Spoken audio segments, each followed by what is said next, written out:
What's up, guys? Welcome to Daily Dose of Reddit. This is your host, Zach, and today's subreddit is r/ProRevenge. Alright, this substantial and juicy revenge story is called Racist Boss Harassed Puerto Rican Employees and Broke Labor Laws, Ended Up Getting Deported. I worked at a fairly known restaurant in a small northern New England city as an assistant manager. The owners were very successful restaurateurs with several successful non-chain establishments and spent maybe a day or two a month in our location. The rest of the time, there was a general manager in charge. We'll call her Jan. Jan was about as type A as they come. She was a middle-aged woman, but beautiful and petite, and she always looked put together and primed. Jan had started with the owners a decade earlier in their first restaurant as a server and had worked her way up to general manager over the years. At first, I just thought she had extremely high standards, which I respected. I have high standards as well and take pride in my work. I had been impressed by how the kitchens were spotless. The staff was immaculate. Like run a white-gloved hand under the back of the oven and it comes back white, kind of clean. And the food was always top quality. I had frequently been a customer and was thrilled that I got the job there. I had been in the business for a decade and that restaurant was the place in our area. I was so excited. Unfortunately, I quickly learned why everything is so shining and perfect. Jan was a tyrant. She was the kind of boss who soured the mood of the entire staff like a storm cloud hovering over us that never went away. Nothing was ever good enough, and the standards changed from day to day. On a good day, she would shut herself up in the office and then leave early. Good days were very rare and could turn into bad days at the drop of a dime. On bad days, you couldn't be perfect enough, and she would come up with new rules and regulations just to punish people. If a host called out sick, they were literal children, she would berate them on the phone and make them cry. If a cook made a mistake on a plate, she would humiliate them in front of the staff, accuse them of doing it on purpose, and then give us the silent treatment for hours after. Seriously. If someone's cash out was off, even by a few cents, she would accuse them of theft and force me to cut down their hours. As a fellow manager, I was mostly spared her awful behavior, though I had to hear about her treatment for my staff almost every day. All of this was just run-of-the-mill bad boss stuff until it came time for our yearly staff evaluation meetings. This is where Raul enters the story. Raul was a hard-working dishwasher who had moved to our state from Puerto Rico a few years earlier and spoke English with some difficulty. Whenever I had to go over anything official with him, he would have a coworker translate between us to be sure we were both communicating clearly. Jan refused this courtesy to Raul. This made his evaluation pretty difficult. Raul managed to communicate to us that due to recent cuts in his hours, he would be forced to get a second job to pay the bills. Something about this absolutely set Jan off. She told him she would fire him if he dared. I could see plainly on the intake paperwork in front of me that Raul had been hired with the understanding that it would be a full-time position. So I pointed that out. Jan was furious, but agreed through gritted teeth that if Raul agreed to not get a second job, she would bump his hours up to at least 35 hours a week. It was stated as clear as day, and I documented it in my daily manager logbook. Work went on as usual after that, and I didn't think much of this meeting again for a few months. Another time, a while later, while filling out information for tax returns, Jan called me into the office. I could tell she had pulled the tiny room apart looking for something. "All information about our Puerto Rican employees is gone," she told me with a mixture of panic and suspicion. I looked at the files in question and they all seemed to be in order, so I was confused and told her I couldn't help. A few minutes later, I walked back in the office to find her arguing with Rosa, our most talented chef and a Puerto Rican native. Rosa was perfectly fluent in English. "No, Rosa." Jan was speaking to Rosa as though she were hard of hearing or mentally slow. "Where is your green card?" "What are you talking about?" Rosa was confused. "Are you an illegal or something? Is that why one of you broke in here? To hide the proof?" Jan wasn't yelling, but her eyes were cold and flashing with rage. "What?" Rosa was starting to get angry now. It suddenly clicked for me, so I interrupted. Jan, you do realize that Puerto Rico is a United States territory, right? Of course I know that, Jan snapped back. Okay, so you know that Rosa has a social security number like any other American native.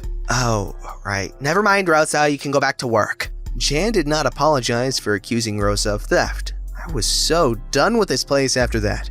Jan did all kinds of little things like that, and she never apologized. I had already gotten a job offer for a place closer to my house when the final straw came. I was the closing manager one day and got in just before the dinner rush to see Raul storming out the back door. He didn't speak much English, but his fork and baffle gab was very clear. Jan had lied about raising his hours to 35 per week, so Raul had gotten the second job he talked about. When Jan found out, she fired him, but not before saying something about how all you illegals are the same.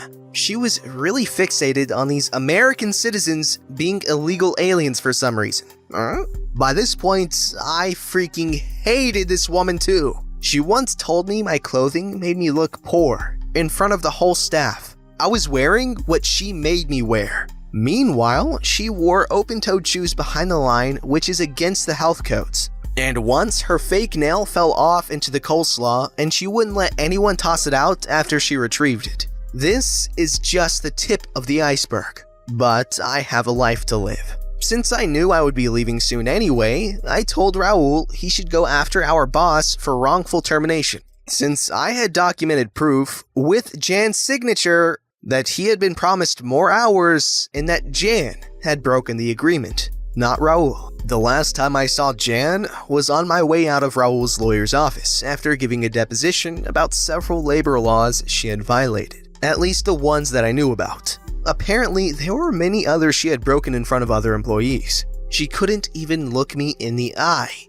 The best part? At my deposition, I learned that Jan was actually the one who was illegally in the country. Her green card had recently expired. She was Canadian. She ended up being sent back to Canada as a result of this case, and no one has heard from her since. Raul was granted 6 months of unemployment pay, plus the restaurant had to pay his legal fees. They closed that location not long after. Maybe they should hire managers more carefully next time?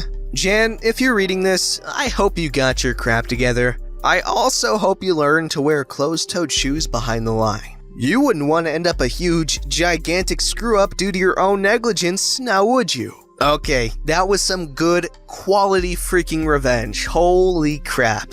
I love how this turned out. This dude got her good. And also, Jan, what a jerk. Alright guys, this Odyssey-length story's called Don't Pay on Time? Alright, let's play that game. I know this is long, I feel like it's worth it though. My significant other worked at a private school in South Korea, also known as hagwon. Hagwon teaches all kinds of subjects, and this particular one taught English. They would hire native English teachers from around the world to come to Korea and teach English. Although I've never taught English in Korea, I've been in Korea long enough to be very familiar with the laws, practices, and heard numerous horror stories. I also am good friends with a Korean lawyer that specializes in business disputes. So I met my girlfriend. She was on her second contract in Korea at a new school, as the first school she worked at, the owner retired and shut it all down. That was actually a pretty positive experience. He always paid on time. When he informed everyone he was shutting down the school, he'd of course pay out everything agreed upon in the contracts, but also any unused vacation time, sick time, plus he would double that year's bonus as a thank you. My girlfriend told him in her contract she had a free flight home at the end of the contract but didn't plan on using it. So the owner of her first school told her that's fine, he'll just pay her an extra $1,000 as that is what the flight would have cost anyways. So my girlfriend found a second school to work at after her first school shut down, due to the retirement of the owner. However, her second school had some warning signs that I was concerned about. 3 foreign teachers. All are on their first year contracts. Typically, if a school is good, you'll get a few teachers who are willing to sign on to second, third, etc. year contracts. Not this case, which I felt was odd, especially for a school that had been around for years. The school had a pretty low student population count, just under 100. I've always heard you want about 50 students per teacher for cash flow, etc. reasons unless you're a high-end school. Also, apparently, payday was supposed to be between the 10th and 15th. They said in case of holiday or weekend. Oh well, not my business. This was still very early in our relationship. 2 months into our relationship, my girlfriend is annoyed. I find out her school has only paid half her salary and will be paying the other half in 1 week. This was a massive red sign to me. I gave my girlfriend advice what to do at this point. She ignored me and said, "They're just having a little cash flow issue. Some students haven't paid on time." Okay, whatever. 2 months later, we get invited to a dinner hosted by the owners, husband and wife. I got off work early and headed on over. Red sign number 2. Both husband and wife drove very, very nice cars. The wife had a Tesla and the husband had a very nice BMW 5 Series. Off we go to dinner. I get to dinner. My goal is to learn as much about my girlfriend's school's owners as possible, so I jump into pleasant conversation. More red signs to follow. They have 3 kids, 2 young ones and 1 older one. The 2 young ones attend numerous hagwons for various things. This is expensive, and their oldest is attending college in America, also expensive. They live in the rich part of town in a very large apartment, which I was able to find out is financed, aka high payments. They're about to start a new marketing campaign to get more students, as numerous students have dropped out lately. They know they don't have the student population to maintain what they need to maintain.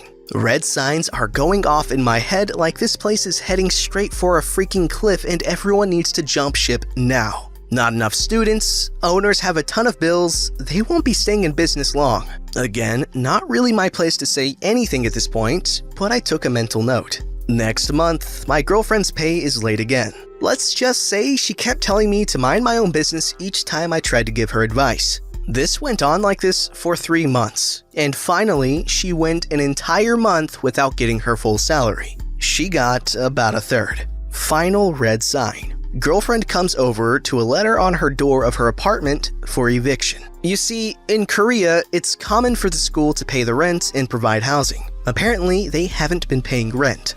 Girlfriend is mad, she's broke, and about to become homeless. The time for action is now. Remember when I said I knew what to do? ProRevenge starts here. I had her check her national pension, tax records, and healthcare information, all of which are legal requirements for her to maintain visa. Even though her school hasn't paid those things for months, she's required to pay them.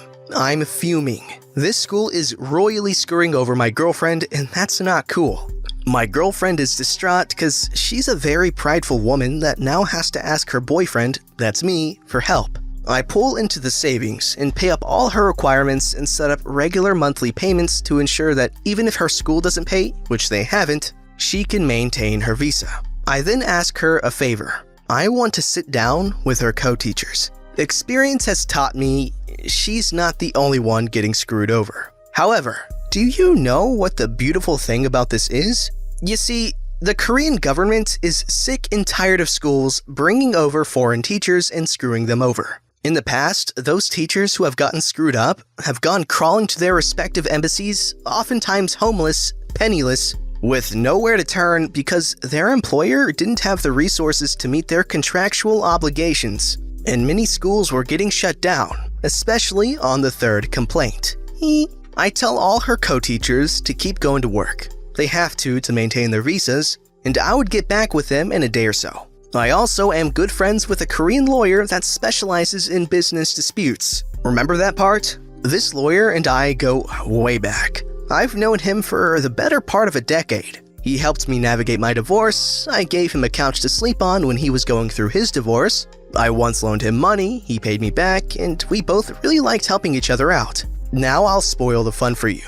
No, this lawyer, my friend, is not going to be suing the school. But, so I called up my friend and said, "Hey, I want to go drink some soju and talk to you about something and maybe hit you up for a favor?" He goes, "Sure thing." We go to our favorite barbecue place, start pounding back the soju as I explain the situation to him. He's getting madder and madder. He's upset because he feels like this is giving those foreigners a bad view of his country, and he hates Koreans that make Korea look bad.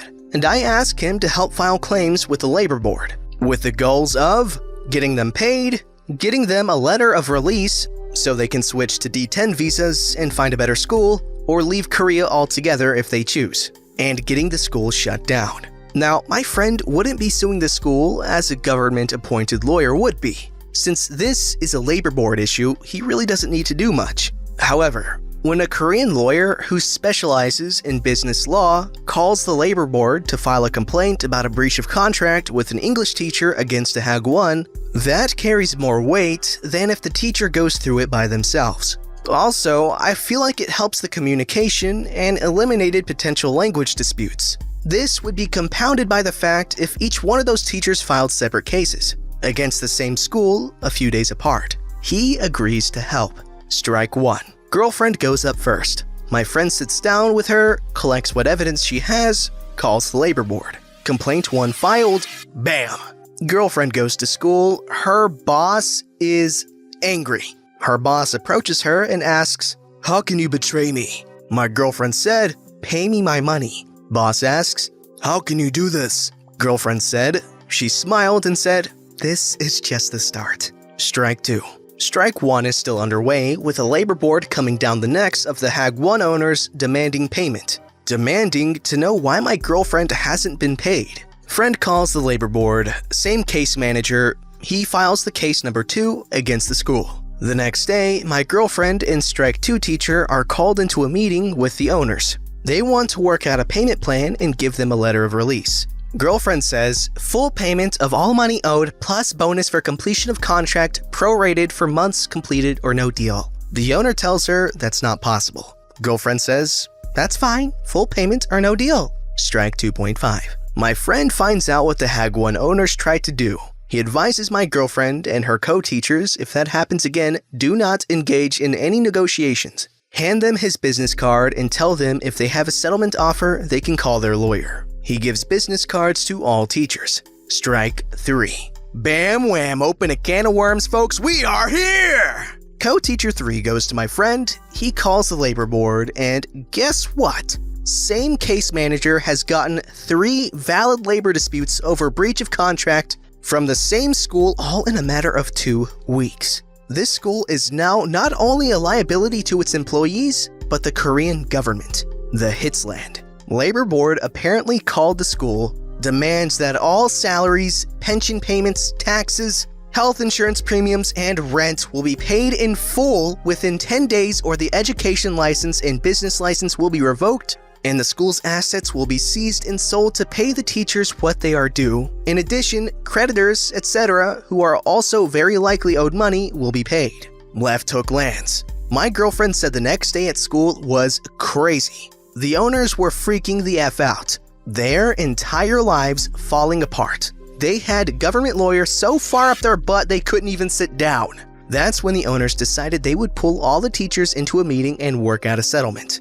Keep in mind, at this point, the school owed approximately $20 in back wages, healthcare premiums, pension payments, and future liabilities on top of whatever rent was due for all their payments, which, by this point, were all under separate eviction proceedings. The owners offered each one of them $1,500 in cash that day if they would be willing to drop the labor dispute. Each one of the teachers pulled out my friend's business card and said, "Any settlement offers should be made to my lawyer." I so wish I could have seen this happen. The owners grab the business cards, look at the teachers and go, "You have a Korean lawyer?" They answer, "Yes." "You all have the same lawyer?" "Yes." Can you imagine having 3 separate legal issues from 3 separate people and finding out the same lawyer is representing each individual suing you? How that must feel. "Will you take the 1.5 now and we work out a payment plan?" They all say, "Talk to my lawyer," at the same time. They leave the meeting. That night, all 4 of us partied. They all felt like complete bad booties. Their owners now knew how truly F they were. We had a pretty good party that night.